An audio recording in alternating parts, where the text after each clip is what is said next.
Hi, my name is Dr. Frank A. Thomas, and I am with you for another version of Living Your Passion.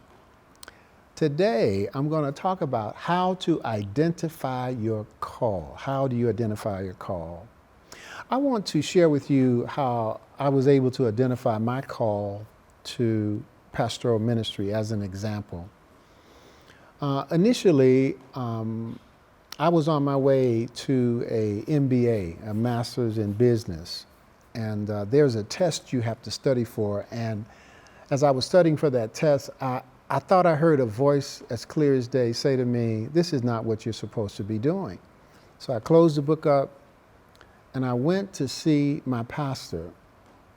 And he suggested, based upon knowing me, that he thought that I should go to school for ministry, and the fact that he thought I had a call on my life. That was so foreign to me. That was so, how he came to this was, I graduated from college, and guess what happened?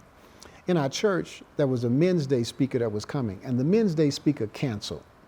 And so the pastor called me and said, "This is Thursday, and so our speaker for Sunday canceled. And since the church is celebrating your graduation from college, we'd like for you to be the speaker." I said yes before I knew it. And so I wrote this thing out. I called it a sermon. I preached from Genesis to Revelation. I preached everything in the Bible, I'm telling you. One of the older women in the church came and said, "Son, you were good, but you were long. Can you not preach so much?" You know, and not that I thought I was preaching, but it was just what I just wanted to say everything I wanted to say. At any rate, that's how he thought that I had a call. So he steered me to ministry school, seminary.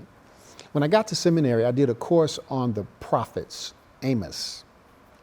I wrote a paper on a text called "Let Justice Roll Down Like Waters and Righteousness Like a Mighty Stream." I had a phenomenal teacher. And this teacher of mine believed the Bible. And I remember him teaching that. He was teaching the prophets, and tears would roll down his face. I mean, I absolutely loved this teacher. So I wrote this paper on Amos, "Let justice roll down like waters and righteousness like a mighty stream." He called me to his office and he said, "What are you going to do with your life?" And I said, "I think I'm going to teach." He said, "You have gifts for pastoring." He says, "The sensitivity with which you treat this text demonstrates that you have a pastor's heart. You have a shepherd's heart." He said to me that a shepherd's heart is what the people need. And he quoted that text. Remember the text? Jesus said, "They are like sheep without a shepherd." He said, you have a pastor's heart." I said, "No, I got a teaching heart." He said, "No, you have a pastor teaching heart." And so I wrestled and wrestled. And so we identify our call because there's a spark in us. God provides an opportunity for the expression of the spark. Someone sees the spark and speaks over our lives, often prophetically, to then help us to develop. And then we are ushered into training relative to our call. And from our call, those who are training us then affirm us, and they send us forth. It takes the community to acknowledge a call. God calls us individually, but I had a wonderful community. I had a spark in me.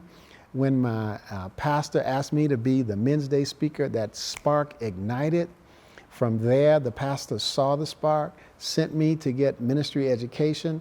In my seminary education, a professor saw me and steered me based upon what he saw in me. And so I became a pastor. And the teaching gift was still in me.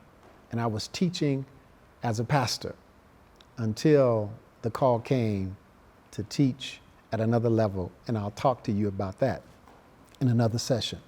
So if you have a call, I believe this is the stages and the steps that God uses. I pray that God is revealing God's will for you. I pray that God is speaking to you. I pray that people are speaking over your life. I pray that God is showing you the steps and the directions God will have you move. Thank you for listening.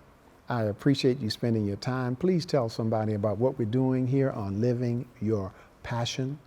I want you to know that every Monday we do a Periscope broadcast, 8 a.m. Eastern Time, in USA time, Eastern Time. every Monday morning. So please join us. I want you to know also that we upload to SoundCloud weekly, so pay attention on SoundCloud. I share what God has given me weekly on SoundCloud. Also on Monday, I share a teaching on preaching. And then on Friday, we upload another version of Living Your Passion. So thank you so much for, following us, staying with us. Thank you for praying for me. I'm praying for you as together we live our passion. Amen.